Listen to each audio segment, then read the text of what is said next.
Power is somewhat different to other TV shows. The universe of Power is something that is growing and will continue to grow, but during Power Book 2 Ghost Season 1, they left a trail of clues to mirror Power, but possibly even better with a big shift to come in Season 5 according to Courtney Kemp. But in this video, I'm talking about 20 connections from Power Book 2 Ghost to the original show. So welcome back to MovieBot. Let's talk about Power Book 2 Ghost and Power connections.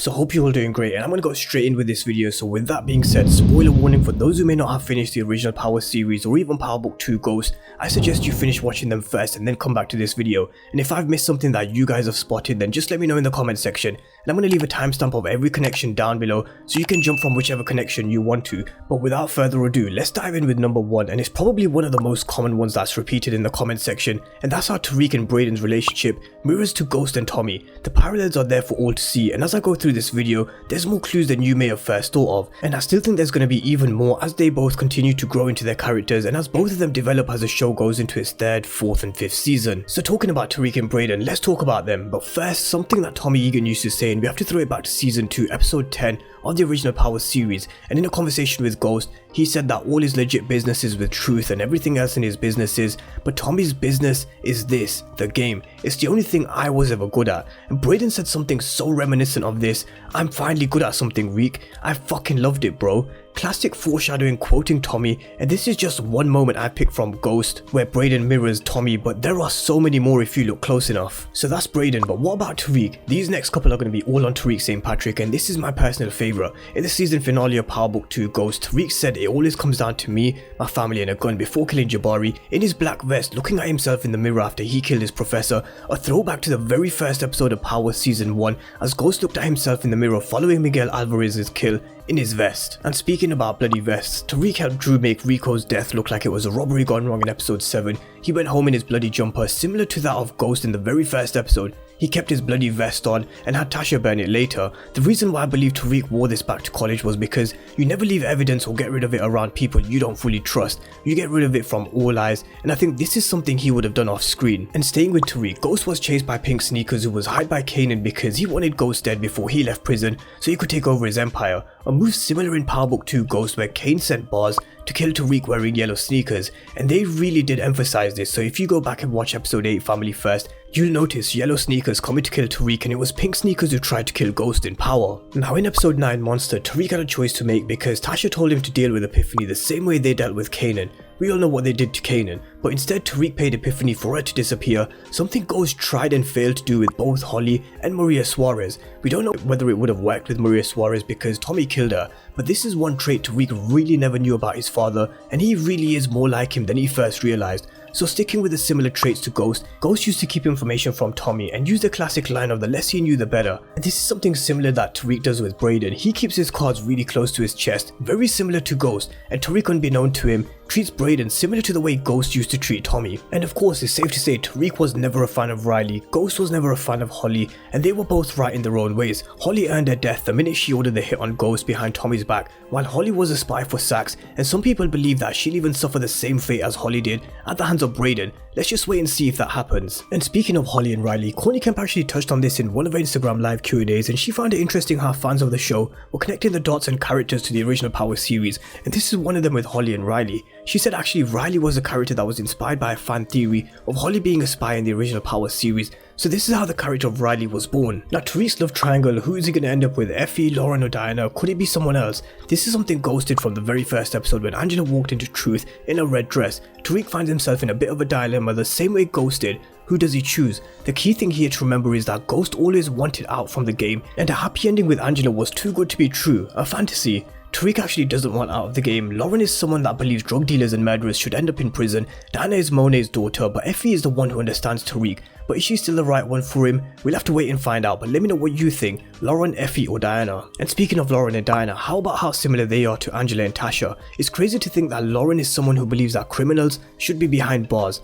Angela had the same thoughts, which is why she worked as a government attorney, and although I can see the comparisons too with Tasha and Diana, this is one I'm not too sure about because Tasha loved Ghost being the biggest drug dealer in New York City, but Diana doesn't actually want him to be in the game herself. She wants to be in college playing ball, but Monet has her playing this position. Ghost-1. And this isn't the only comparisons from the old characters that they've made. I've previously spoken about Tariq, Brayden, and Ghost and Tommy at the start of the video, and another one is Kane and Kanan, or is actually Drew and Kanan. Kane made a similar move to Kanan with pink sneakers and yellow sneakers trying to kill Ghost and Tariq, but for some reason I do think that this, as the show goes on, Drew may have more similar traits to Kanan instead. Kanan was smart and strategic, he taught Ghost and Tommy and also taught Tariq. I don't think Kane and Kanan are that similar personally, apart from their names, which I don't know whether it's just a coincidence or not. But let's go back to talking about Tariq and Ghost, because in the original Power series, the one person who got on Ghost's nerves, even though he aspired to his power and wealth, was Simon Stern. And here we have Sebastian Stern on top of Tariq, telling him he has a mountain of unfulfilled orders on the app that he created for Tariq. So in Power, Ghost had Simon Stern to deal with, but in Power Book 2 Ghost, Tariq has Sebastian Stern. Now this was a classic image of Ghost. He constantly stood over his empire, which was true throughout Power. We saw this image of Ghost looking over what he's built and how proud he was. Tariq standing over his empire, which was at Stansfield, after he cleverly eliminated his only competition, looking over his empire that he's created, like father like son. Tariq even pulled one of the same maneuvers Ghost did in a throwback to season 2 episode 10 where Tommy pulled a gun on Ghost, Dre stepped up behind Tommy, put a gun behind his head. This is something Tariq had Monet do. He made the call to Monet because he knew that Tommy wouldn't let this Tasha shit go. He knew that he was coming for Tasha and he needed backup, similar to the way Ghost had Dre back him up. Tariq had Monet, a throwback to season 2 episode 10. Now this one did the rounds early on in the season of Power Book 2 Ghost, and that was Tommy Egan's gun. Tasha told Tariq that Ghost and Tommy used to have dead drops all over the city in case of emergencies, and went to this laundrette to find this gun, which had a striking resemblance to the one that Tommy used to kill Tony Teresi. But this was actually debunked by Courtney Kemp because she did actually confirm that it was not Tommy Egan's gun on her Instagram live Q&A, but they did have a really striking resemblance. The Zeke and Sean basketball connection. This is something I went into detail in a previous video which I'll link down below, because we had a basketball player whose career didn't take off due to a serious knee injury with Sean, and Zeke who's reaching for the stars. I honestly feel like in the coming season something's gonna happen to him, because when have we ever seen a happy ending in Power? It doesn't exist. And when Lil Guap had his gun to Zeke's knee, it was a real hot in your mouth moment, because I thought his knee at that moment in time was gonna get shot. Now Jason Michich and 2Bit, what do these two guys have in common? Let's throw it back to season 6 episode 2. Jason Michich ordered Ghost that he wants 100k every 2 weeks, otherwise he's gonna kill him.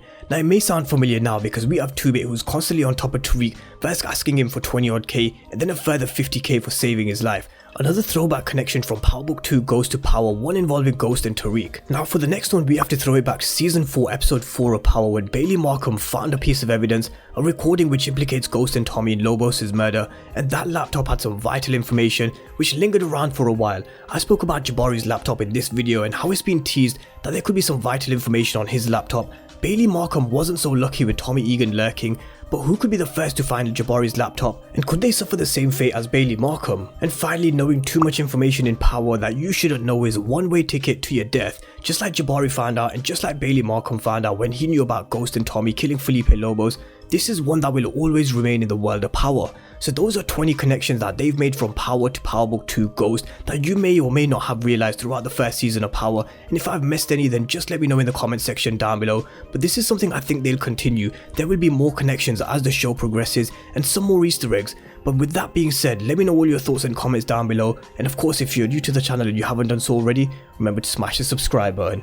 Thank you guys for watching, and I'll see you next time.